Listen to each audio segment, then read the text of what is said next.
আসসালামু আলাইকুম। দেখেন ভারতের এই বন্যার পানি আমাদের আখাউড়া চেকপোস্ট স্থলবন্দর এরিয়া। এটা আমি দাঁড়িয়ে ছিল ভারত বাংলা রুটে। ওইটা হইলো ভারত, এটা হইলো বাংলাদেশ। এই যে দেখেন পানির অবস্থা, পানি একেবারে সারা দুনিয়া তল হয়ে গেছে। পানি নিষ্কাশনের কোনো ব্যবস্থা নেই আমাদের এই আখাউড়া চেকপোস্টের দিকে। পিছনে যে পানিটা নিষ্কাশন হবে ওই রকম কোনো ব্যবস্থা নেই, কোনো সংস্কার নাই। এগুলোর দিকে আর কেউ তাকাবে না। অনেক অবস্থা খারাপ, অনেক খারাপ, ভয়াবহ অবস্থা। এই যে রাস্তা পার হয়ে ইমিগ্রেশন ভবন চলে যাবার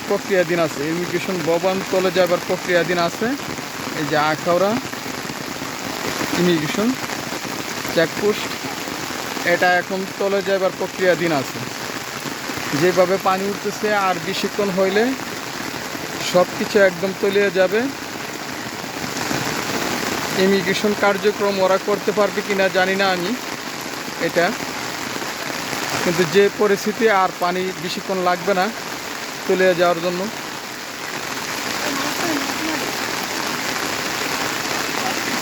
একদম ভয়াবহ অবস্থা,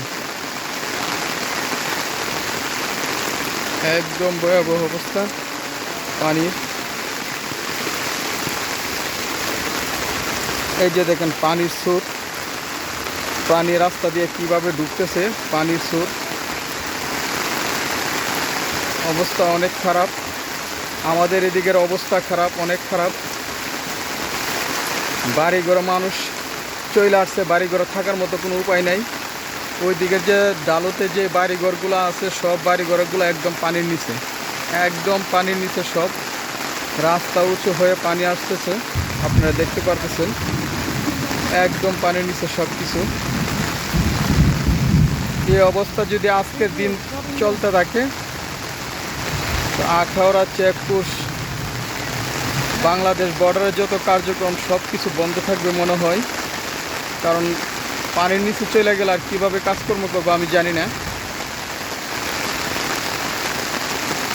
দেখতেছেন ভারত বাংলা সীমানা, আমি আর একটু সীমানার কাছে যাইতেছি আপনাদেরকে দেখানোর জন্য। দেখতে থাকেন।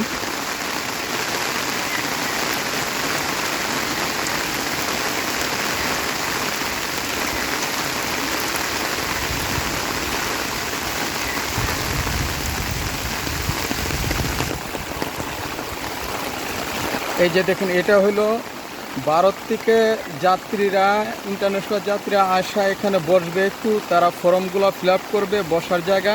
এটা মোটামুটি তলে, এটা মোটামুটি পানির তলে। যে বাংলাদেশ তো আসবে, আইসা এখানে বসবে, ফর্ম ফিল আপ করবে, ওরা এখানে যাবে। এই যাত্রী ছাউনি, এটাকে বলে যাত্রী ছাউনি। এটা মোটামুটি পানির তলে, এটা মোটামুটি পানির তলে। আমি দেখাবার চেষ্টা করতেছি যে যাত্রী ছাউনি লেখাটা আসে কিনা। ওই যে যাত্রী ছাউনি, মোটামুটি পানির তলে। এই যে দেখুন পানির কি ভয়াবহ অবস্থা। যেভাবে পানি আসতেছে আর বেশি সময় লাগবে না তলিয়ে যেতে।